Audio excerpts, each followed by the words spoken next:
Ó, seguinte. Semana passada, a gente gastou praticamente a aula toda falando sobre a questão de por que estávamos maldito e o que a maldição representava para nós e tudo mais, né?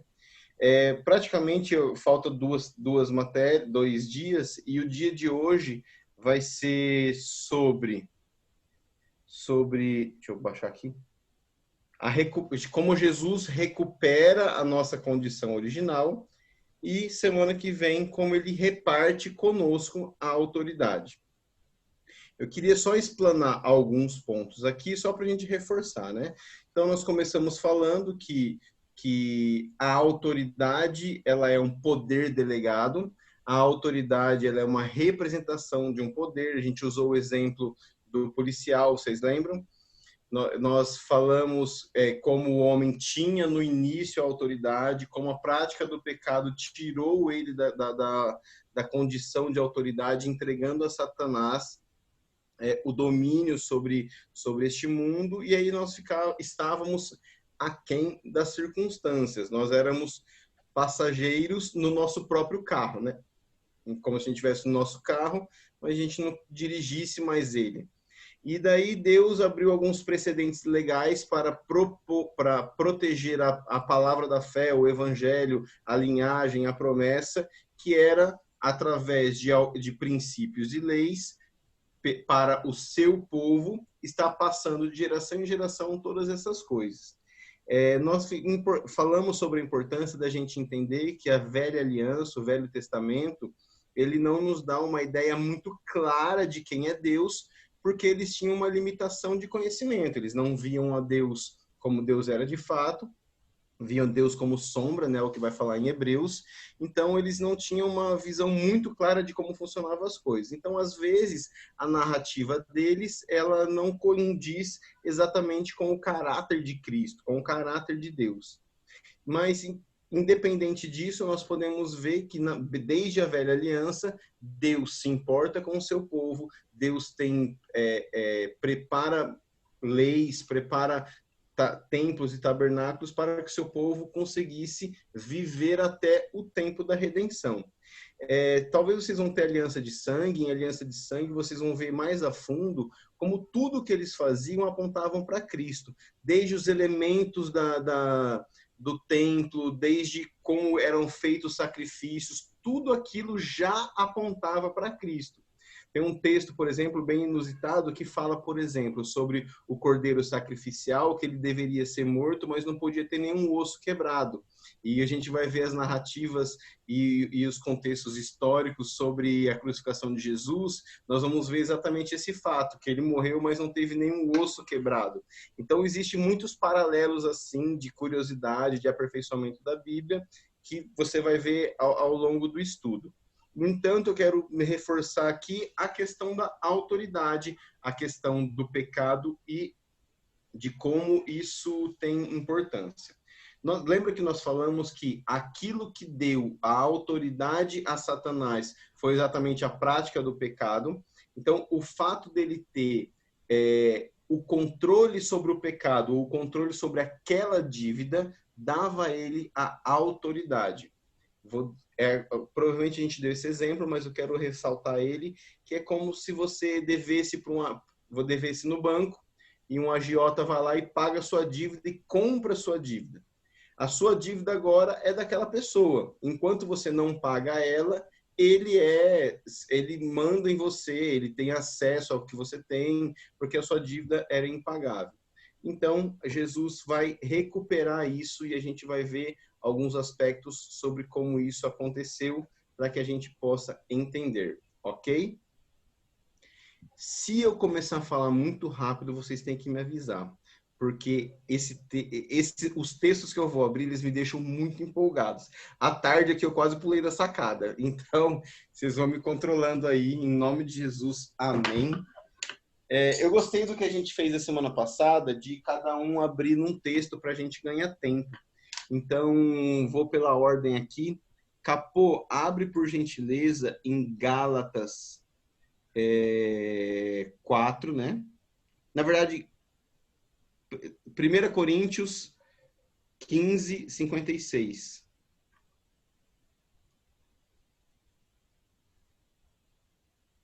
Deu aí? Deu para ouvir? André, é André? É André.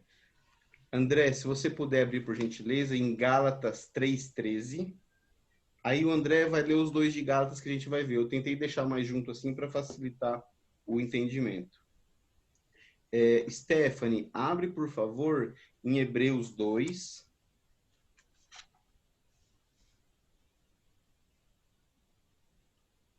Everton, em Apocalipse 1:17. E Darlan, Colossenses 2:3. E depois vamos desenrolando.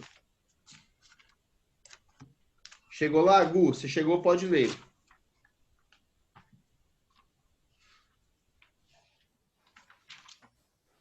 O aguilhão da morte é o pecado, e a força do pecado é a lei.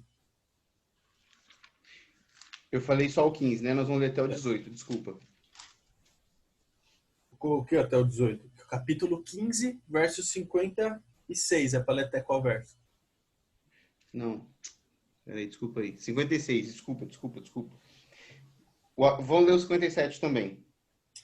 Graças a Deus que nos dá a vitória por intermédio do nosso Senhor Jesus Cristo. Então, o aguilhão da morte, depois, na verdade, esse texto ele faz. Eu não vou ler o texto todo, porque ele faz muitas referências a coisas proféticas também que vão acontecer, mas só pegar esse contexto aqui agora. O aguilhão da morte é o pecado, e a força do pecado é a lei. Mas graças a Deus que nos dá a vitória por meio de nosso Senhor Jesus Cristo. Então, está bem claro aqui que aquilo que nos mantinha numa condição de escravo era o pecado. O pecado era aquilo que dá poder à morte, e a morte nos prendia, mas Jesus, ele consegue agora nos redimir disso, resolver este problema, certo? Gálatas 3:13, quem está lá? Você pode ler, por gentileza? 3:13. Cristo nos redimiu da maldição da lei, quando se tornou maldição em nosso lugar, pois está escrito: maldito todo aquele que foi pendurado num madeiro. Isso. Eu acredito que a gente já tenha falado um pouco sobre isso, mas aqui a palavra madeiro, ela não é cruz. Não sei se alguém já pensou isso, mas eu pensava. Eu pensava que crucificação era só a morte de Jesus, mas na verdade crucificação era uma morte comum da época. No entanto, a maldição já prevista não falava sobre uma cruz específica, mas falava sobre todo aquele que era dependurado no madeiro. Podia ser uma árvore, podia ser um pedaço de pau, podia ser uma ripa. Por quê? Porque o judeu acreditava que quando ele era morto e pendurado no madeiro, toda a maldição estava ali. E daí, quando ele era tirado daquilo naquele dia, ele não amaldiçoava a terra. Tá? Essa parte contextual é um pouquinho mais extensa. Se alguém quiser, um dia a gente volta nela. Mas o fato é, Jesus ter sido pendurado em um madeiro pela própria prerrogativa da lei fez com que ele se tornasse maldito, levasse os nossos pecados sobre ele, certo? Agora, aí em Gálatas mesmo, eu vou ler do 4, o Gálatas, o texto 4, eu mesmo vou ler do 1 até o 7, tá bom? Só virar a folha. Gálatas capítulo 4, versículo 1 até o 7. Digo, porém, que, enquanto o herdeiro é menor de idade, em nada difere de um escravo, embora seja dono de tudo. No entanto, ele está sujeito a guardiões e a administradores até o tempo determinado pelo seu pai. Assim também nós, quando éramos menores, estávamos escravizados aos princípios elementares do mundo. Mas quando chegou a plenitude do tempo, Deus enviou seu filho, nascido de mulher, nascido debaixo da lei, a fim de redimir os que estavam sob a lei, para que recebêssemos a adoção de filhos. E porque vocês são filhos, Deus enviou o Espírito de seu Filho ao coração de vocês, e ele clama: Abba, Pai. assim você já não é mais escravo, mas filho. E por ser filho, Deus também o tornou herdeiro. Dois aspectos interessantes que eu quero abordar aqui. Primeiro, que quando nós lemos recebemos a adoção de filhos, normalmente a gente pensa no termo adoção no Brasil. E no Brasil, o que é ser adotado? Adotado é quando um filho não é legítimo e um pai resolve absorver ele, certo? Mas a adoção de filhos no judaísmo não é isso. A adoção de filhos no judaísmo é quando o filho chega à idade onde ele tem direito e acesso a tudo aquilo que é do pai dele. É quando ele chegasse à maturidade perfeita de utilizar todos os recursos do pai.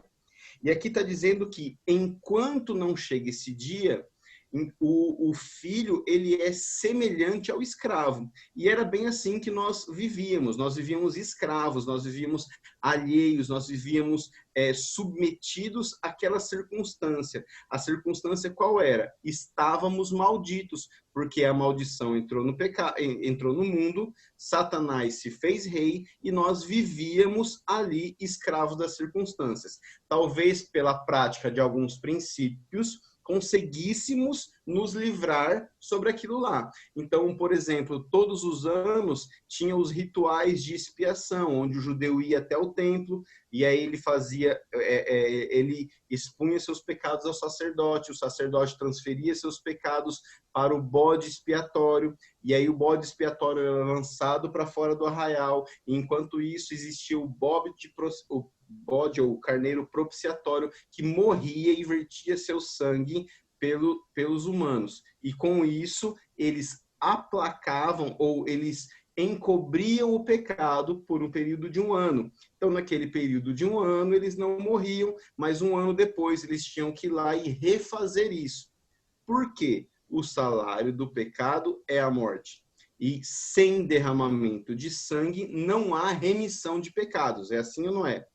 Agora, é justo que o sangue de bodes e de ovelhas possa redimir o homem? Não, não é justo. Então foi necessário que o sangue de um homem puro pudesse, de fato, resolver o problema. Então, aquelas mortes de animais, elas garantiam um período de carência para que eles não sofressem da maldição de onde eles estavam vivendo. Mas era necessário que isso fosse resolvido um dia. E esse dia chegou quando Jesus, ele é entregue a nós, ele é entregue por nós, né, como cordeiro sacrificiatório, existe essa palavra? Cordeiro de sacrifício e cordeiro de propiciação. Então, ele foi tanto o cordeiro que recebeu os pecados, como o cordeiro que morreu e verteu o seu sangue para pagar os nossos pecados. E quando ele faz isso, ele tira das mãos de Satanás a arma de Satanás, ou o recurso, o argumento de Satanás que nos prendia, que era exatamente o pecado. Sem ter o pecado para nos acusar, Satanás, ele deixou de ter autoridade sobre a nossa vida. Então, quando nós aceitamos a Cristo e nos conformamos a ele com a sua morte e ressurreição, nós deixamos de estar debaixo do domínio de Satanás. Isso é muito bom por alguns aspectos, mas exige muita responsabilidade por outros aspectos. Por exemplo, na antiga aliança, eles pecavam e eles não eram totalmente responsáveis pelo pecado, porque o pecado podia dominá-los. Mas na nova aliança, não. Nós temos o direito de rejeitar o pecado. O pecado não nos domina mais. Quem conhece aquela música da Ana Paula Valadão vai lembrar que o pecado não nos domina mais. E isso é um fato. Então, Diego, está querendo dizer o quê? Estou querendo dizer que quando a gente peca, de uma certa forma, nós escolhemos pecar. Seja por fraqueza, seja por falta de entendimento, mas nós estamos ali submetidos a um livre-arbítrio que hoje nos foi concedido por meio da cruz. Certo? Quem está com o texto de Hebreus 2,14? Joe.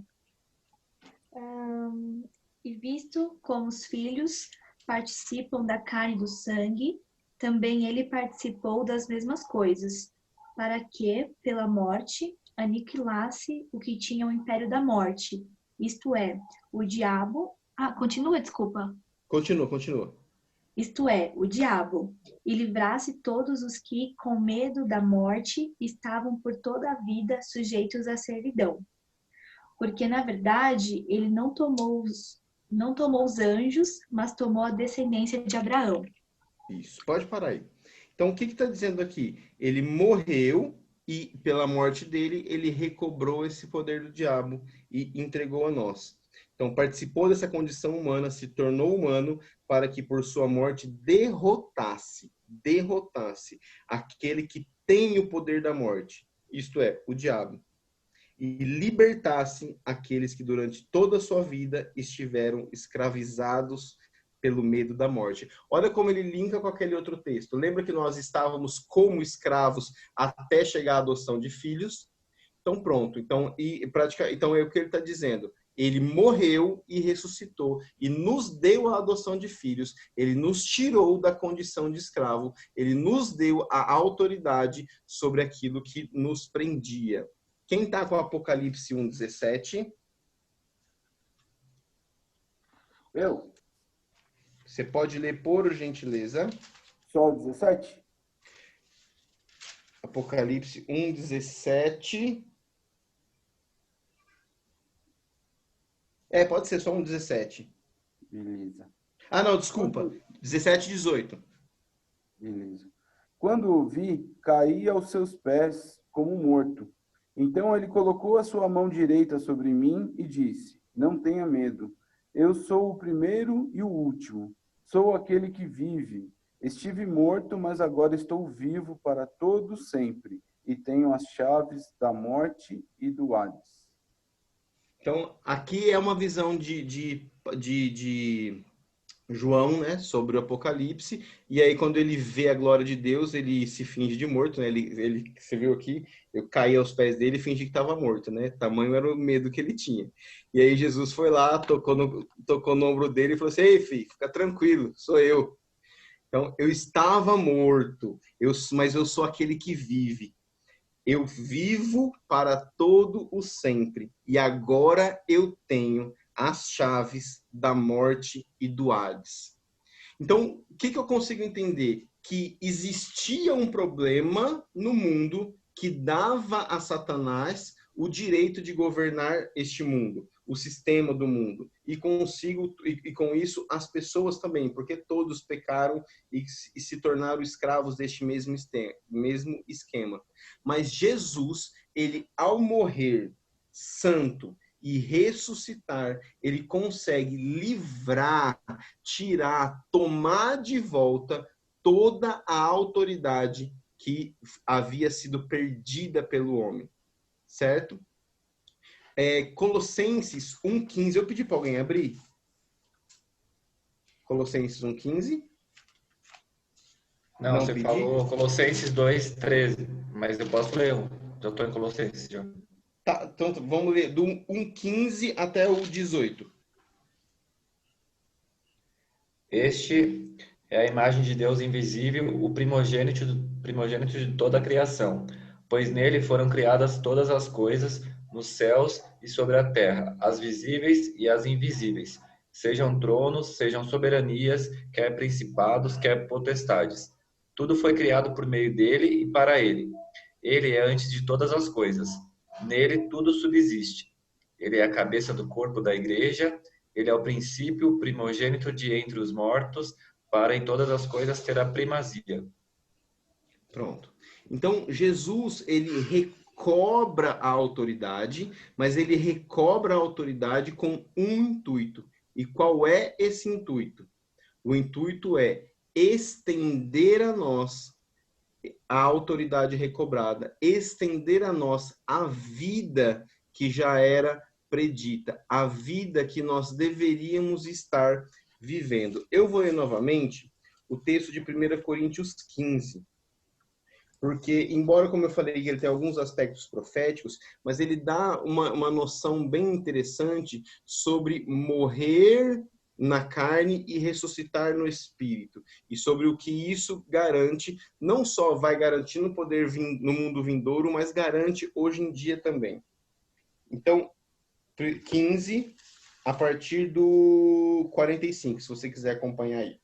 Eu vou pular o 51 até o 53, tá? Só para ficar mais dentro do nosso contexto.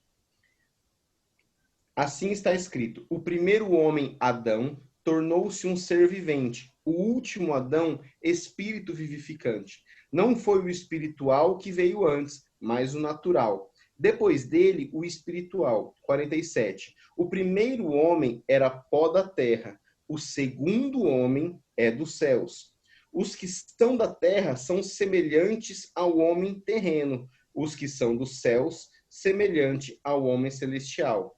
Assim como tivemos a imagem do homem terreno, também a imagem do homem celestial. Ou seja, durante muito tempo nós vivíamos a imagem do homem terreno, Adão. Vivíamos debaixo da maldição de Adão, mas nós podemos hoje ser nascidos de novo, e nascidos de novo nós temos a imagem do homem celestial, que é Jesus. Versículo 50. Irmãos, eu lhes declaro que carne e sangue não podem herdar o reino de Deus, nem o que é perecível pode herdar o imperecível. Versículo 53. Pois é necessário que aquilo que é corruptível se revista de incorruptibilidade, e aquilo que é mortal se revista de imortalidade. Quando, porém, o que é corruptível se revestir de incorruptibilidade, o que é mortal de imortalidade, então se cumprirá a palavra que está escrita: a morte foi destruída pela vitória. Onde está a morte, a sua vitória? Onde está a morte, o seu aguilhão? O aguilhão da morte é o pecado, e a força do pecado é a lei. Mas graças a Deus que nos dá a vitória por meio de nosso Senhor Jesus Cristo. Eu gosto de uma versão que diz que tragada foi a morte pela vitória, pela vida. Sabe, então entender esse contexto é o que vai fazer com que a gente consiga perceber as coisas que acontecem à nossa volta. A gente pode fazer vários desdobramentos disso daqui, mas entender o cerne do que é o plano de redenção de Deus vai fazer com que a gente consiga ter parâmetros para não somente para ter diretrizes na nossa própria vida, mas também para que a gente possa entender aspectos de como funciona. Então, se eu fosse resumir para uma criança, que é o que a gente faz, o homem peca e entrega a autoridade a Satanás. Vem Jesus, recupera essa autoridade. E depois a gente vai ver como é que ele entrega ao homem, mas ele, de fato, entrega ao homem. Porque a morte e o medo da morte, que vinha através do pecado exposto pela lei, agora é resolvido em Cristo. Cristo pagou a maldição por nós e nos garante agora não só a vida eterna, mas acesso ao reino de Deus. E é por isso que o crente, depois de que aceita Jesus, tem uma autoridade chancelada, porque a autoridade não está ligada ao que nós podemos fazer, está ligada ao que nos foi dado por meio de Jesus. Então, se você tem um pai multimilionário, querendo ou não querendo usar o dinheiro dele pode ser a sua herança. Você entendeu? Então, este é o grande fato. E o grande interessante é que Jesus resolveu isso, e daqui a pouco nós vamos ver um texto que vai falar sobre o Ministério da Reconciliação, mas Jesus resolve isso e deixa disponível para que todo aquele que quiser, basta aceitar. Você já reparou que a gente usa o termo aceitar a Jesus? Receber a cura? Nunca é tomar Jesus ou tomar sua salvação, pegar a sua cura. Por quê? Porque essas coisas nos foram dadas de graça, pela graça, mediante a fé. E quando é dada de graça pela graça mediante a fé, basta a nós recebermos. Mas para que eu receba, eu preciso saber que tenho direito. E é muito interessante como mesmo dentro do corpo de Cristo, as pessoas têm direito, mas não conhecem esse direito. É por isso que Paulo, lá em Efésios, ele vai começar a oração tanto no primeiro capítulo 1, como no capítulo 3. E depois em Colossenses ele repete dizendo: oro-vos para que vocês possam entender, compreender qual é a esperança da vocação, qual é a riqueza da sua glória. Ou seja, resumindo, eu estou orando para que vocês possam entender tudo aquilo que vocês são, têm e podem em Cristo. É interessante que Paulo não nos ensina como andar em fé. Ele não fala, ó, a fé é assim, funciona. Você tem que fazer assim, tem que fazer assado, tem que praticar isso, tem que confessar a palavra, tem que ouvir meditação. Paulo não vai falar isso. Paulo vai orar para que a gente entenda. E é interessante que sempre que ele encontra com os discípulos, outros discípulos, ele se certifica daquilo que as pessoas sabem. Porque Paulo entendia que o conhecimento sobre a verdade é aquilo que iria dar base para que eles aplicassem a fé e vivessem a realidade sobre aquilo. É como, por exemplo, talvez isso seja comum hoje em dia, mas você é preso com 13 anos. A polícia tem o direito de te prender? Não. O máximo que ele pode fazer é te segurar lá por um período. Então, as pessoas já sabem disso e, por isso, elas não se preocupam tanto. Por que que tantos menores de idade cometem infrações? Porque eles sabem que a punição é leve. Então, esse entendimento, o saber dessa jurisprudência, saber como funciona no reino de Deus, vai fazer com que a nossa consciência esteja cada vez mais alinhada com os propósitos, alinhada com os planos. E entendendo isso, nós não precisamos mais viver escravos das circunstâncias. Então, por exemplo, eu entender que a doença não tem poder sobre a minha vida, entender que a maldição não tem poder sobre a minha vida, entender que a desgraça, a falta, a escassez, o desespero não tem poder sobre a minha vida, vai muitas vezes fazer com que eu, conhecendo a Cristo, acesse essas coisas através de confissões, através de declarações, mas através principalmente de posições, de postura. O texto clássico sobre a armadura de Deus, que é Efésios 6, ele começa dizendo exatamente que nós devemos nos esforçar para não perder. Abre lá, por gentileza, Efésios capítulo 6.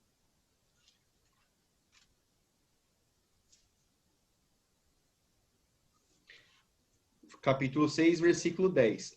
Finalmente, fortaleçam-se no Senhor e no seu forte poder. Vistam-se de toda a armadura de Deus para poder ficar firme contra as ciladas do diabo. Nota que ele não fala para você colocar armadura para combater o diabo. Ele não fala para você pôr armadura para entrar em guerra espiritual. Ele não fala para você pôr armadura para você sair tretando com as circunstâncias. Não, ele fala, cara, se revista da armadura para você poder ficar firme. E daí, quando ele vai fazer a analogia do que é a armadura, e aí ele está comparando princípios cristãos com o soldado romano, ele vai dizer: a nossa luta não é contra carne ou sangue, mas sim contra poderes, autoridades, dominadores deste mundo de trevas, contra as forças espirituais do mal e das regiões celestiais. Por isso, são vistos da armadura, para que possam resistir no dia mau. Olha aqui novamente a frase, a menção, a resistência. E permanecer inabaláveis, depois de terem feito tudo. Assim mantenham-se firmes, cingindo-se com o cinto da verdade, vestindo a couraça da justiça e tendo os pés calçados com a prontidão do evangelho da paz. Além disso, usem o escudo da fé, com o qual vocês poderão apagar todas as setas inflamadas do maligno. Usem o capacete da salvação e a espada do Espírito, que é a palavra de Deus. Orem no Espírito em todas as ocasiões, com toda oração e súplica, tendo isso em mente. Estejam atentos e perseverantes na oração por todos os santos. Então ele está falando, você já recebeu tudo que você precisa. Você só precisa ficar firme na autoridade, no poder que lhe foi confiado. Como é que você faz isso? Meditando na palavra, sabendo que é a justiça, utilizando a sua fé, se protegendo com aquilo que lhe foi dado, que é o evangelho da paz. Então, tudo aquilo que nos foi comprado, nos foi conquistado por intermédio de Jesus, é exatamente o que nos garante a vitória, nos garante a autoridade, nos garante a certeza de que nós temos um poder no reino do Espírito. E esse poder não depende da nossa força, ele depende daquilo que Jesus conquistou na cruz. Certo? Muitas vezes nós somos tentados a achar que os nossos esforços garantem mais ou menos autoridade. Lembra que eu dei o exemplo do policial? Quando o policial manda você parar o carro, você não se pergunta, cara, mas será que ele não bateu na mulher antes de vir para cá? Será que ele não acordou e tomou uma cachaçinha? Será que ele não está adulterando? Não. A hora que ele manda parar, você para, e simplesmente. Por quê? Porque ele representa um poder. Ele representa uma autoridade. E o que eu quero com isso não é te incentivar a viver uma vida desregrada, como eu falei. Nós não somos chamados para isso, né? Mas o que eu quero é que você entenda que, independente do que você viveu naquele dia, o diabo não tem o poder nem a autoridade de bagunçar na sua vida. Acabei de brigar com meu namorado.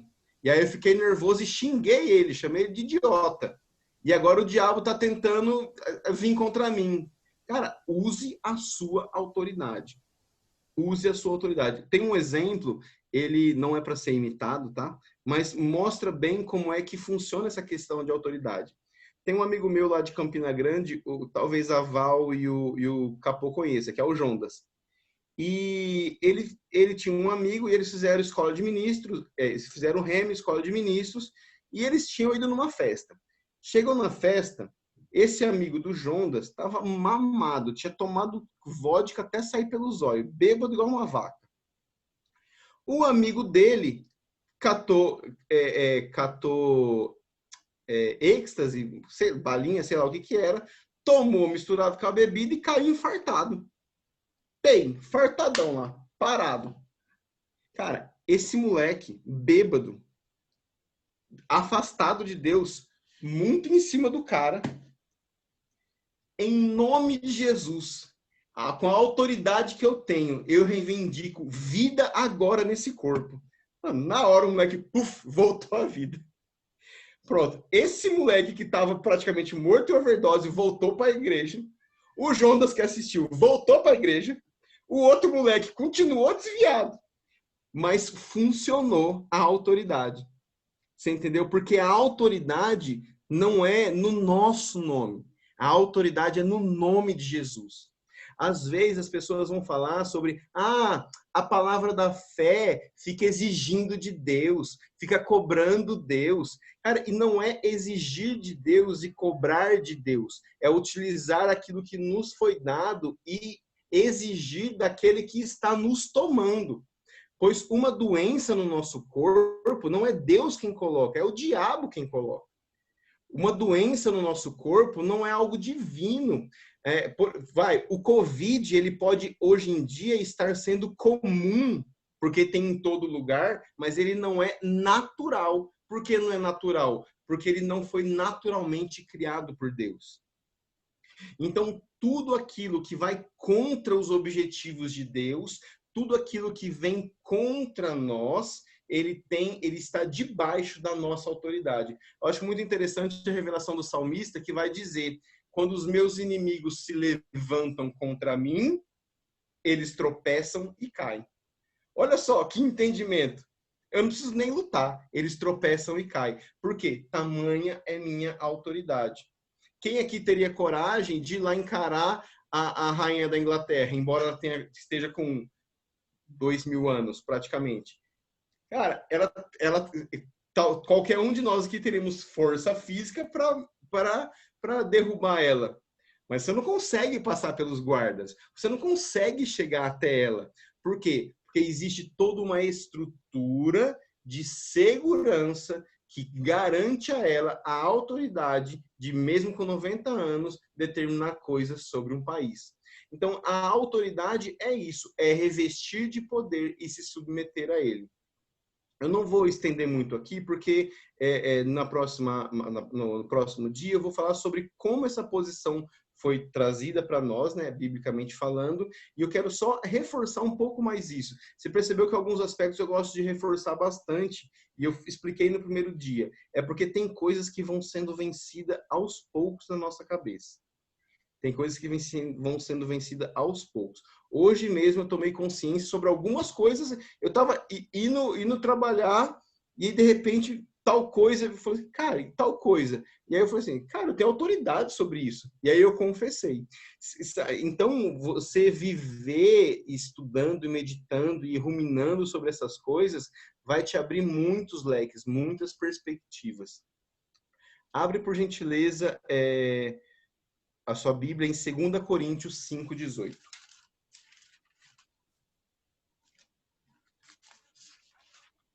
Eu sei que eu não estou deixando vocês lerem, mas porque, como eu falei, esses textos me deixam muito empolgados. Eu adoro ler eles.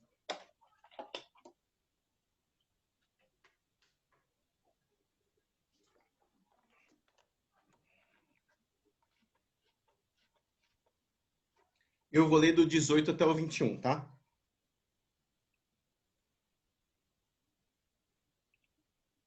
Tudo isso provém de Deus, que nos reconciliou consigo mesmo por meio de Cristo e nos deu o ministério da reconciliação. Ou seja, que Deus em Cristo estava reconciliando consigo o mundo, não levando em conta os pecados dos homens, e nos confiou a mensagem da reconciliação. Portanto, somos embaixadores de Cristo, como se estivesse fazendo o seu apelo por nosso intermédio. Por amor de Cristo, lhe suplicamos, reconcilie-se com Deus. Deus tornou pecado por nós, aquele que não tinha pecado, para que nele nos tornássemos justiça de Deus. Sabe? Então Deus está dizendo, cara, vocês hoje têm uma missão. Informem o mundo que eu já resolvi o problema do pecado. Avisem a todos que aquilo que deixava eles presos, eu já resolvi. Eles não precisam mais viver presos. Eles não precisam mais viver escravos. É isso que ele está dizendo. É isso que é o ministério da reconciliação. Porque Jesus já resolveu o problema do pecado. Ele já pagou a dívida que nos condenava. Ele já pagou aquilo que nos mantinha dentro da cela. Ele deixou a porta da cadeia aberta. Ele só precisa que alguém vá lá e fale assim, ei, você já pode sair dessa prisão. Você é livre, você tem direito, você tem autoridade. Mas, de uma certa forma, eu percebo que os crentes, eles são institucionalizados, né? Quem assistiu aquele filme Um Sonho de Liberdade? Alguém aqui assistiu da época de vocês? Não? Ah lá, pronto. Stephanie, você precisa assistir, ainda mais você que é psicóloga, você vai gostar. Um Sonho de Liberdade vai contar a história de um preso e quando ele está no final da vida, ele recebe a liberdade. E aí ele fala, cara, eu não quero sair da cadeia. Porque aqui na cadeia eu tenho hora para acordar, eu tenho hora para comer, eu não preciso trabalhar, eu não preciso pensar em nada, eu só preciso sobreviver. E muita gente está simplesmente sobrevivendo. Vem uma doença, ela aceita. Vem uma falta, ela aceita. Se levanta um problema na família, ela aceita. Se levanta um problema em casa, ela aceita. Se levanta um problema no trabalho, ela aceita.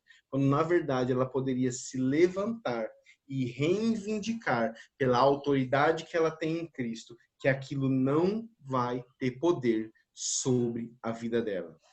A autoridade nos foi dada para ser usada, para ser exercida. A gente não consegue imaginar um policial que vai fazer uma batida e obedece ao preso ou obedece ao traficante. Você consegue imaginar? O policial entra lá e o traficante fala assim, ei, pode parar. Larga a arma, larga a farda e senta aí. Não, a gente não consegue conceber essa ideia. Não faz sentido a gente entender isso. Não faz sentido nós entendermos que a autoridade ela não deve ser aplicada. E no nosso caso é da mesma forma. Porque é como se uma procuração fosse nos dada. E essa procuração ela nos dá pleno direito de não viver mais debaixo do sistema do mundo, do sistema de Satanás, daquele mundo opressor. Talvez vá surgir essa dúvida, porque eu já discuti ela bastante com o Capô, né? Diego, você está querendo dizer então que eu tenho poder sobre todo o mundo? Não, você não tem poder sobre todo o mundo, porque ter poder sobre todo o mundo influencia em exercer poder sobre outra pessoa. E lembra que nós não temos poder sobre outra pessoa. Por mais que eu goste do Darlan, eu não consigo manipular ele, ou mover ele, ou ter influência sobre ele. Porque a autoridade é dada na nossa vida. Eu não tenho autoridade sobre outra pessoa. Exercer autoridade sobre outra pessoa, sobre aquilo que a outra pessoa faz, ela é autoritarismo, e isso não é bíblico, ou ela pode ser feitiçaria, e também não é bíblico. Então, eu tenho acesso a tudo que envolve o meu mundo. De certa forma, eu, como corpo de Cristo, posso orar e interceder por coisas no mundo. E isso é fato, isso é bíblico, isso é estimulado e faz parte. E eu posso exercer também sobre isso, mas tudo que vai tanger a opção de uma outra pessoa, eu não tenho acesso. Por exemplo, eu poderia até orar por Hitler, né? Vamos supor que eu vivesse na época. Hitler desiste disso, Hitler desista disso, Hitler desista disso, mas eu não poderia orar, por exemplo, Deus, repreende Hitler, faz com que ele pare de fazer tudo isso. Por quê? Cara, Hitler tinha um livre-arbítrio, por pior que ele seja. Então eu poderia orar para que Deus levantasse pessoas que influenciassem ele, que o Espírito Santo desse um toque na vida dele, que o Espírito Santo movesse ele, que ele se encontrasse com a palavra, que ele encontrasse arrependimento, todo esse tipo de coisa. Mas repreender ele pela minha oração, eu não poderia. Como eu posso repreender o diabo de bagunçar minha casa? A discussão na minha casa. Como eu posso repreender doença na minha casa? Deu para entender? Eu gosto muito de um exemplo que... Quem assistiu aquele filme Todo Poderoso, com o Jim Carrey? Lembra que Deus dá todo o poder para ele e ele passa o filme todo usando o poder de Deus e tudo mais, e no final Deus fala para ele assim, você acha mesmo que eu te dei poder sobre toda a terra? Não, o poder que eu te dei foi só sobre o seu bairro. Então, é como se Deus nos dá realmente todo o poder, mas ele é para o nosso bairro, né? É para a nossa esfera, para o nosso mundo. Então, no nosso mundo, nós temos todo o direito. Agora, imagine como seria se todos os cristãos entendessem a autoridade que eles têm. Entendessem que eles não precisam passar por isso. Entendessem que a prosperidade, que a falta, que a suficiência, que a provisão, que a miséria, que a fome, tudo isso não pertence a nós. É por isso que parte do Ministério da Reconciliação e parte do Evangelho, que é levar as boas notícias, é exatamente anunciar às outras pessoas: ei, pelo amor de Deus, o escrito de dívida foi rasgado, aquilo que nos prendia a uma condição de escravo foi resolvido. Hoje temos autoridade, no nome de Jesus, para declarar, estabelecer, conquistar e fundamentar a palavra, a verdade, o reino de Deus aqui nessa terra. Amém? Eu vou abrir para as perguntas e daí na aula que vem a gente fala sobre a posição, sobre como Deus passou essa autoridade para o corpo de Cristo, que somos nós, e a gente finaliza. Pode ser? Eu achei animal que você falou que quando a gente usa a autoridade, não é que a gente está querendo mover a Deus, né, ou exigindo alguma coisa de Deus, mas é arrancando o cão do que já é nosso, né? Não é Deus, me dá tal coisa. Não, o cão sai fora porque já é meu. Eu estou retomando a posição que já é minha. e que o cão tá Isso. tentando fazer de conta que não é minha, mas é o contrário. Eu já tenho, já é meu e eu só tô exercendo a autoridade do que já é meu, né? Então muita gente fala assim, o pessoal da palavra da fé exige de Deus. Não, a gente não exige de Deus. A gente reivindica do diabo aquilo que já é nosso. Por exemplo, Efésios capítulo 1, versículo 3 diz que nós já somos abençoados com toda sorte de bênçãos espirituais nas regiões celestiais em Cristo Jesus. Então, assim, na prática, não tem eficácia eu ficar, Deus me abençoa, Deus me abençoa, Deus me abençoa. Se Deus fosse eu, por exemplo, ele já falaria assim, ô filho, já te abençoei, para de me atormentar. Vai ler a Bíblia, entendeu? Deus não é assim, né? Mas você entendeu? Então, o que acontece? Quando vem a falta de prosperidade, a gente corre para pedir para Deus. Quando, na verdade, a gente devia falar assim, ei, diabo, eu sou próspero, filho, tira a mão disso daqui. Você entendeu? É reivindicar daquele que está tentando nos tomar. E muitas vezes, talvez não caiba aqui, mas utilizar o que não está disposto. Porque, por exemplo, os anjos são espíritos ministradores. Muitas vezes cabe a nós, em nome de Jesus, que os anjos tomem da mão do diabo aquilo que ele está tentando me tomar e traga para mim. Você entendeu? Então, este conceito de autoridade vai fazer com que a gente consiga vivenciar coisas diferentes, coisas distintas.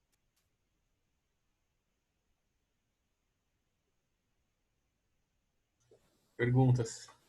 Aproveitem.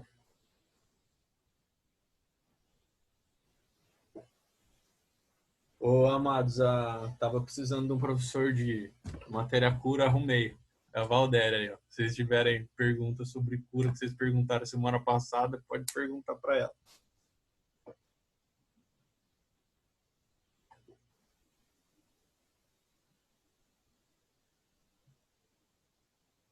Se ninguém for perguntar, eu vou continuar falando, hein? Vou abordar um tema aqui que geralmente gera perguntas, que na verdade a gente passou por ela semana passada, mas eu acabei pulando. Tá, Diego, eu tenho autoridade sobre tudo isso e vem doença sobre mim. Por que é que vem doença sobre mim? É falta de exercer fé? É falta de exercer autoridade? Sabe, muitas vezes nós quebramos a nossa própria autoridade quando a gente age de maneira que quebra princípios. Mas, mesmo assim, nós podemos entender que ainda existe uma autoridade. Vou dar um exemplo aqui. Pronto. Você tem uma casa, eu tenho uma casa e aluguei minha casa para o André. Cara, quem está mandando na minha casa? O André, que ele quem está morando lá, certo? Certo. Só que está previsto no contrato alguns parâmetros. O André pode ir lá e quebrar todas as paredes? Não, não pode. Porque embora ele esteja exercendo autoridade sobre a minha casa, a casa ainda é minha, certo? Agora vamos supor que o André vai lá e quebra todas as paredes. Eu fico sabendo. Chego lá e falo assim, André, cara, você quebrou as paredes, velho. Isso me dá o direito de tirar da casa, não dá? Entre uma briga judicial. Só que se o André vai lá e reconstrói as paredes e deixa como estava, eu não perco o direito de inquirir aquela coisa dele? Perco, porque ele deixou como estava. O que eu estou querendo dizer com isso?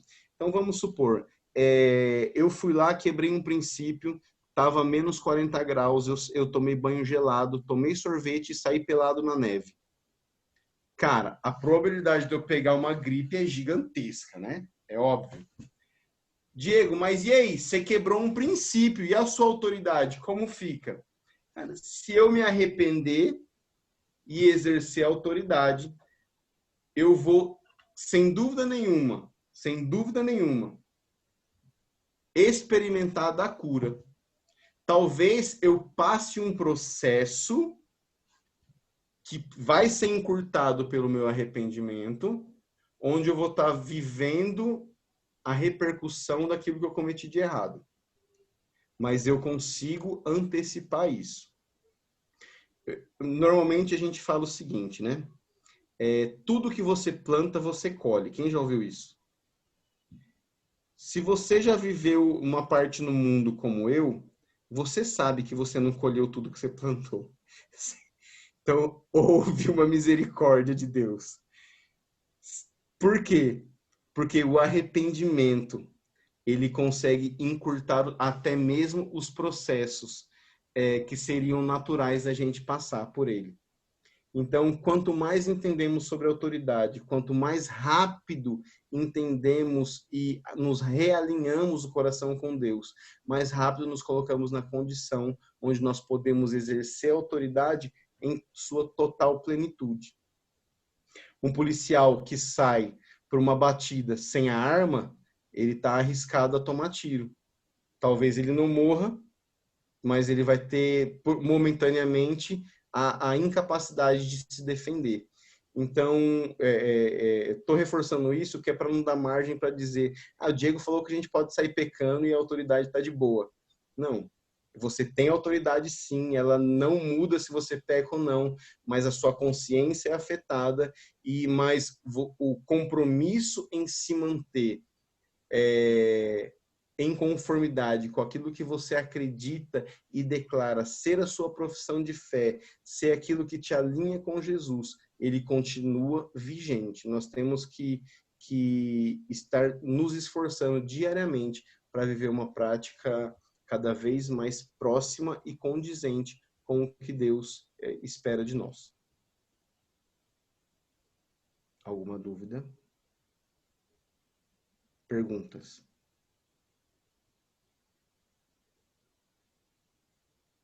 Gente, senão eu vou falar.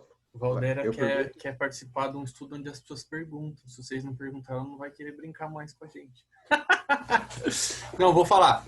Semana passada a gente falou daquele texto que fala que os discípulos tentaram expulsar o demônio e não conseguiram, e Jesus fala, esse aí só sai com jejum e oração. Aí a gente comentou desse texto na semana passada, e aí essa semana teve a jornada lá do Jesuscope, que ele está chamando uns padres e pastor para conversar, e ele chamou ninguém menos que Luciano Subirá para falar sobre jejum. E aí na live o Subirá falou exatamente o que a gente conversou, né? Que o jejum vai fazer você estar mais sensível para o seu espírito, vai fazer com que as realidades espirituais fiquem mais palpáveis para você, que o seu nível de consciência espiritual, entenda, autoridade, fique mais saltado do que a sua realidade natural. Então, jejum e oração vai fazer com que você tenha consciência do que é aquilo que você realmente pode. Então, os capirotos mais pesados, você tem que ter mais autoridade, ou mais consciência de autoridade, na verdade, porque a autoridade já está lá. Então, alinhado com o que a gente já falou na semana passada.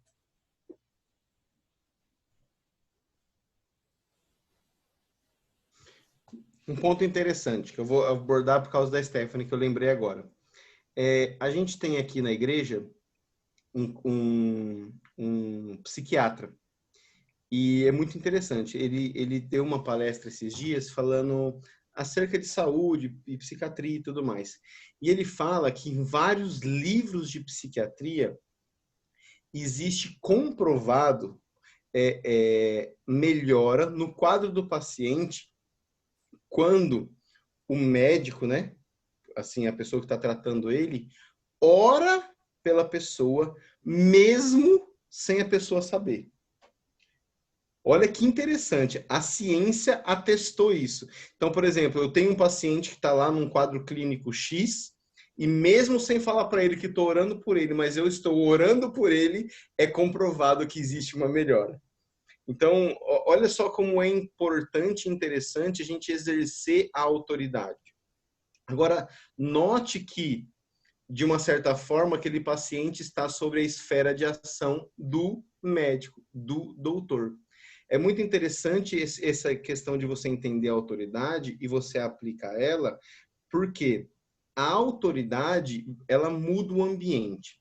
Se você for estudar linguagens não verbais, você vai entender, por exemplo, que existe como uma redoma ao nosso redor, onde é nossa autoridade, né? Você provavelmente já achou ruim quando alguém chega muito perto de você para falar, você já reparou?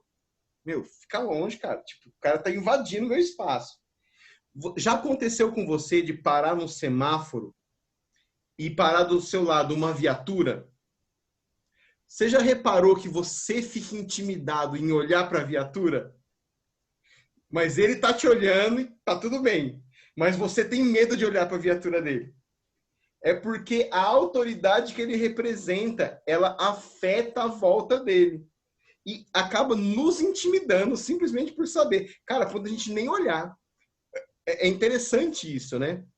Agora, entender isso na nossa vida, entender que existe uma atmosfera que nós podemos influenciar, pode afetar muito a nossa vida. Por exemplo, você já entrou numa casa e é onde o clima está pesado, como se tivesse acabado de acontecer uma briga?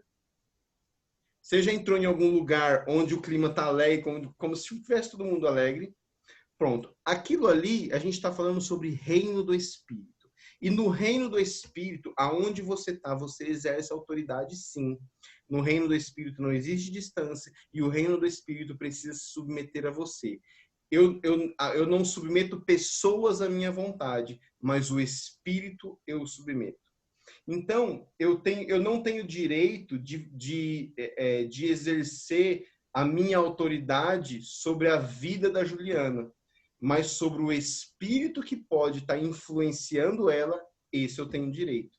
E às vezes você pode entrar num lugar e perceber o ambiente, e mesmo sem verbalizar, vai depender da sua possibilidade ali, você exercer sua autoridade. Satanás, eu te ponho para fora agora. Eu declaro espírito de alegria operando aqui. Porque eu estou aqui. Eu sou embaixador do reino. Eu não aceito esse tipo de clima aonde eu estou.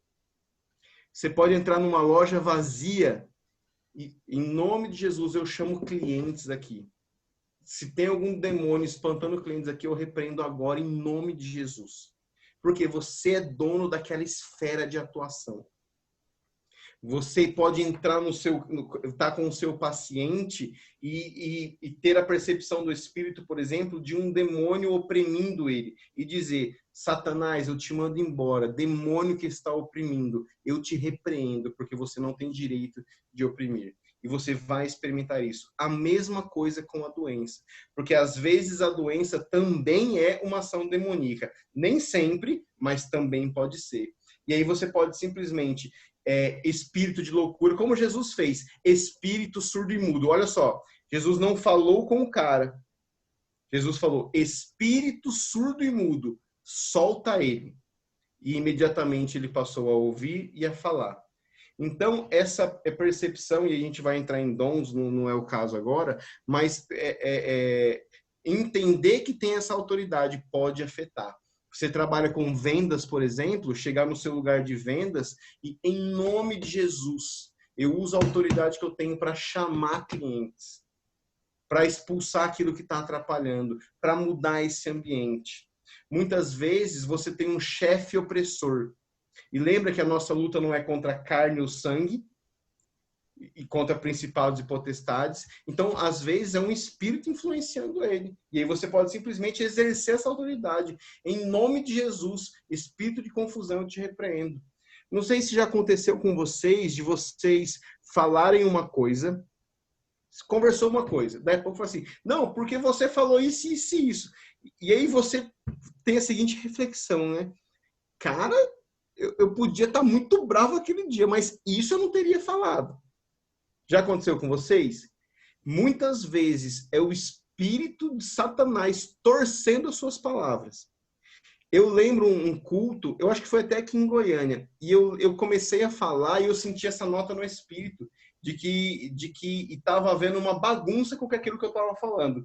E eu lembro que o Espírito Santo me levou a fazer exatamente essa oração. Em nome de Jesus, eu repreendo todo espírito que está torcendo aquilo que eu estou falando, torcendo o meu entendimento. Eu quero, em nome de Jesus, que as pessoas entendam exatamente o que eu estou falando. E isso muitas vezes acontece. Você fala uma coisa, a pessoa entende outra. Cara, sim, não tem como dar uma estatística, mas pode, muito provavelmente, é algum demônio, algum espírito, alguma influência que está tentando bagunçar aquilo ali, tentar afetar o seu relacionamento. Então, usa mesmo essa autoridade que você tem em nome de Jesus. pratique. Lembra que eu falei do cachorro? Irmãos, lembra que eu falei o exemplo do meu tio do cachorro? Quem é que não ouviu? Alguém não ouviu? Vou recapitular. Meu tio, ele exerce domínio sobre qualquer cachorro. Se ele vai na sua casa, seu cachorro tá lá, ele fala com seu cachorro obedece. O cachorro não te obedece nem a pau, mas meu tio, ele obedece. E meu tio não é crente, não é nada. Aí, quando eu descobri isso, comecei a aprender sobre autoridade, então, quando eu ando na rua, eu ando tentando mandar no cachorro dos outros, né? Aí o cachorro vem lá, tira o portão, eu falo... Eu tento falar com a autoridade, né?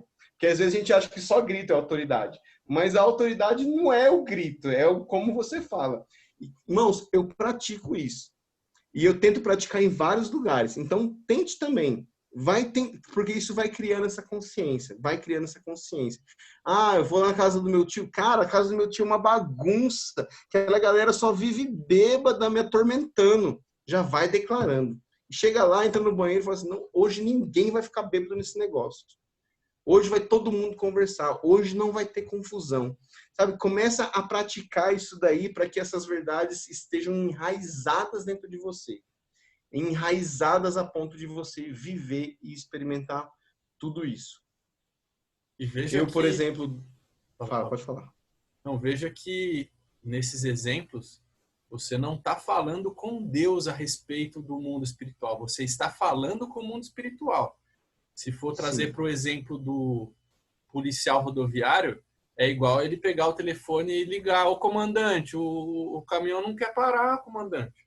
Não, velho. Ele é o comandante ali. Para em nome de Jesus. Não é isso? Ele é a autoridade. A autoridade lhe foi dada, né? A gente vai falar um pouquinho disso na outra aula, mas a autoridade lhe foi dada. Você não tem autoridade sobre outras pessoas, porque, como eu falei, seria manipulação, mas no reino do Espírito, a autoridade é sua, sim. E daí, isso... Diego, que nem eu sou o marido. Então, a autoridade na minha casa, ela é mais minha do que da minha esposa e da minha filha. Mas minha e da minha esposa, ela é mais abrangente. Diego, mas na minha casa, meu pai não é convertido, mas eu sou. Não tem importância nenhuma. Porque quem tem mais autoridade exerce ela. Então, várias vezes já aconteceu por exemplo, ter brigas dos meus pais, eu entrar no quarto e repreender o espírito de briga. Isso aí tá tudo bem, assim, acaba do nada. É muito engraçado, acaba do nada. Acabou. Assim, ninguém nem sabe que estava brigando. Por quê? Porque era um demônio que estava influenciando.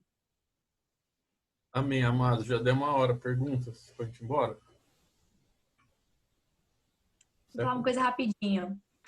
Diego, o que você entende, o que você tem como experiência em relação da retaliação que o povo fala? Que tem algo, né? As pessoas falam, por exemplo, assim, você citou, né, sobre um paciente. Chega um paciente meu lá e eu percebo, o Senhor me mostra um demônio oprimindo aquela vida. E eu tenho esse hábito de orar para os meus pacientes, até quando eles apresentam uma melhora ou algo, né, tem acontecido positivamente, eu dou glórias ao Pai, porque eu sei que não é a minha vida ali, né, não é a minha força, mas é o Senhor na vida deles, porque eu oro por cada um deles. E esse negócio, essa parte da retaliação que tantos crentes falam, sabe? De, por exemplo, assim, vou lá, vou repreender um demônio, que eu nem sei quem que é o demônio, não sei o quê, e eu não tenho tanta, sei lá, tanta busca, tanta entrega para o mundo espiritual. O que seria essa retaliação? A retaliação, na verdade, é uma ação de Satanás contra você. Uhum. Se a gente for pensar logicamente, o diabo não faz acepção de pessoas, então ele está contra a gente o tempo todo, né? Então, se a gente for pensar, ele está, de alguma forma, retaliando o tempo inteiro. O que vai afetar? A consciência que você tem. Porque se você acha que precisa orar mais para sofrer menos retaliação, você está achando que o poder é seu. E não de Deus. Porque, na verdade, por exemplo, eu sou um policial, prendo um cara, e ele tá lá, algemado dentro do camburão e me xingando. Tá afetando o que minha vida? Nada. Só que isso é tudo que Satanás pode fazer em detrimento da nossa consciência. Então, as pessoas lidam com o mundo espiritual com medo do diabo. Então, de certa forma, elas estão mais conscientes do poder do diabo do que do poder delas. Então, daí, o diabo vai ter sempre a força que nós damos a ele. Diego, macumba pega em crente? Depende do quanto você acredita nela. Por quê? Porque a macumba, a retaliação, o diabo, depois que a gente aceita Jesus, não é um poder constituído. Ele é um poder subjetivo. Então, ele vai ter o poder que a gente dá para ele. Se você deixar, seu gato manda em você. Se você deixar, seu cachorro manda em você. Se você deixar, seu vizinho manda em você. Agora, se você se posicionar, ninguém manda. Então, é muito essa consciência. Então, eu vou orar pelos meus clientes? Vou. O diabo vai ficar bravo? Stephanie, o diabo sempre está bravo com você. Uhum. Se o dia o diabo não estiver bravo com você, é porque você está fazendo alguma coisa que ele gosta. Né? Uhum. Então, consciente ou não, você pode, às vezes, identificar. O Espírito Santo pode te dar um discernimento de espíritos e você fala assim, é por causa disso? Assim, ei, filho, é que eu gosto de humilhar o diabo, né? Ei, filho, você não pode não. Vai, vaza. Você entendeu? Mas a autoridade é a mesma. Amém, amém. Obrigada pela explicação. Foi muito válido, muito claro para mim. Amém, amém. Eu ia falar que eu gosto muito dos exemplos que você dá, porque eu sou muito da parte prática, sabe? Cara, é o rei Eu dos gosto de- exemplos, velho. O Diego é o rei dos Então, e exemplos. eu amo exemplos, porque, tipo, eu também sou assim. Então, quando eu tô fazendo uma coisa, eu gosto muito de dar exemplo, porque eu acho que, pra mim, tipo assim, a vivência, eu gosto muito da palavra, eu amo a palavra, mas quando eu tô na prática, na rua, eu falo, cara, aí, tipo, agora eu tô na realidade, realmente, e aí pôr em prática aquilo que a gente tem vivido aqui nas aulas, que a gente tem aprendido. Então, quando você dá os exemplos, eu acho que ficam muito claro em situações que a gente pode vir a passar ou até mesmo já passou. E aí a gente aplicar isso. Então, assim, que você realmente sempre dê exemplos, assim, que eu acho que enriquece muito a aula, assim, sabe? E aí, falando da parte de autoridade, eu tava falando só, em relação ao guarda, tal, que ele tem autoridade perante alguém que vai vir e tal, que aí ele tem essa autoridade. A nossa autoridade, ela é tanto no sentido com alguém, né, que a gente vai exercer autoridade na vida de alguém, né, expulsando um demônio, alguma coisa, mas também num benefício próprio nosso também, por exemplo, com relação a alguma doença que eu possa repreender para não chegar até mim. Então, é nos dois sentidos.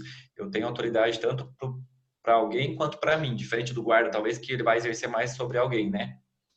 E aí, outra questão é que, tipo, a gente tomar um cuidado, talvez essa consciência, para a gente não ter o excesso de autoridade, talvez, como um guarda que, às vezes, ele tem tanto, tipo assim, eu sou o guarda, sou tão bonzão, que, tipo, ele acaba ultrapassando a linha da autoridade que ele deveria ter diante da sociedade, e ele acaba exercendo tanto, como o caso lá nos Estados Unidos, que o cara foi lá e acabou enforcando o outro, tipo assim, não é totalmente desnecessário, mas assim, a autoridade, ele foi lá, então assim, pra gente ter essa consciência, como talvez ter esse equilíbrio da gente dosar isso em relação a esse poder que a gente tem, a autoridade que foi nos concedida.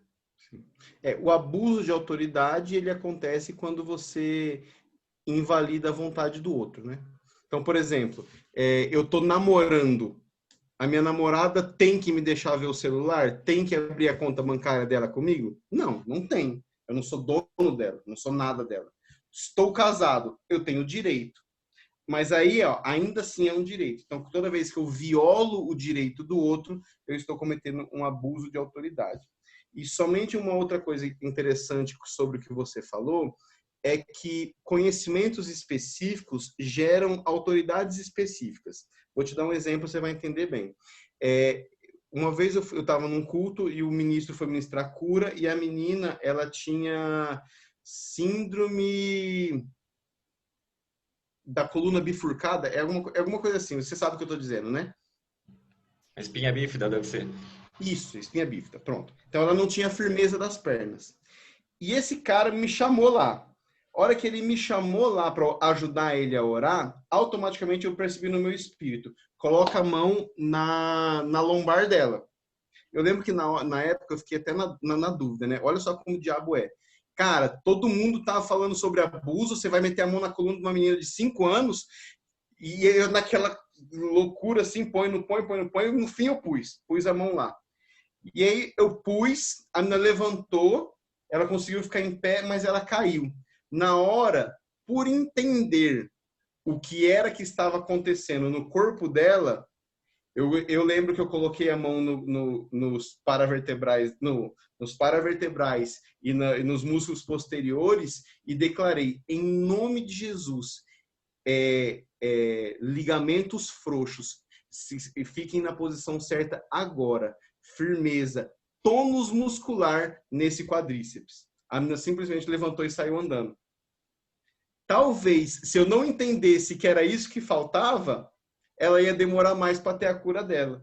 Mas como eu entendi o que era exatamente o que estava acontecendo no corpo dela, eu pude aplicar aquilo localizado. Então, por exemplo, a Juliana, ela identifica, por exemplo, que a criança ela começou a ficar, não entende. Então, ela consegue entender, cara, isso aí parece dislexia. Então, ela pode exercer autoridade nisso. Espírito de dislexia, eu te repreendo agora, em nome de Jesus.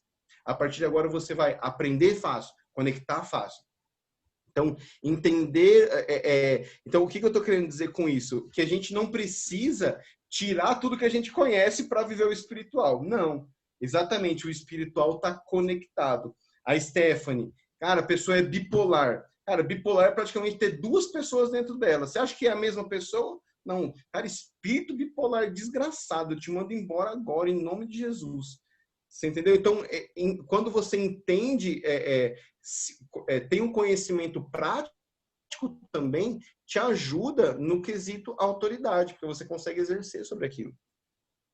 E até isso que eu ia falar, que na verdade você acabou citando, eu até ia perguntar disso, mas você já esclareceu agora, na verdade nem preciso mais perguntar. É que normalmente quando a gente vai orar, eu tinha anotado, pra gente normalmente, se a gente já identificar, tiver esse discernimento do local específico e tal, a gente na verdade sempre ora falando, repreendendo o local, né? Tipo assim, então ligamentos se reconstruam agora, tal, e não tipo uma forma muito genérica, que ela volte a andar, tipo assim, mas pode ser também, né? Mas assim, normalmente, então pulmões voltem a, tipo, a ventilar melhor, tipo assim, que tenha expansão agora no corona, tal. Então, tipo, já falar diretamente com o problema, né? Com o órgão, com a situação. Se você tem o conhecimento específico, já aplica ele. E fica sempre sensível, porque talvez o Espírito Santo vai falar, o problema não está no corpo, não, é um diabo que está influenciando. Aí você muda o foco, entendeu? Mas ter sensível a isso, mas sempre pensar. E ter, nesse caso assim, né, talvez não é o foco agora, mas vou abordar bem rapidinho, não é o foco agora, mas às vezes estes insights que você tem, né, talvez insights você entenda melhor, ele não é à toa, você entendeu? Pronto, tem alguém que mexe com informática aqui, não tem? O Dani vende componentes. Quem? O Dani vende componentes eletrônicos. Daniel, pronto. Vai, às vezes ele quer tá lá, ele comprou o componente, tá preso no container lá em Santos. Não chega para ele vender. Cara, ele sabe que tá preso no container em Santos. Então ele vai ficar aqui, Deus manda os componentes, Deus manda os componentes. Não, cara. Espírito Santo, em nome de Jesus, libera esse trem na alfândega, eu preciso vender. Sai, capiroto, que tá prendendo no meu container. Você entendeu? Usa específico que você sabe. Quanto mais específico for a ordem, mais específico vai ser. Quando você para, o guarda te para, a primeira coisa que ele fala, documento e habilitação, não é? Agora imagina, você para lá, o guarda fica olhando para sua cara, esperando você dar o que você quiser. É o que, seu guarda? Bafômetro? É a lanterna que está queimada? Não faz sentido. Você seja específico. E se o diabo te questionar, você fala para ele assim, com cueca ou sem cueca? Vai sair o nome de Jesus. Amém, gente. Já passamos do horário. Valdéria, você quer acrescentar alguma coisa? De forma alguma. A explanação e as respostas às perguntas foram perfeitas. Parabéns aí, Diego. Muito bom. Assunto perfeito. Muito bom.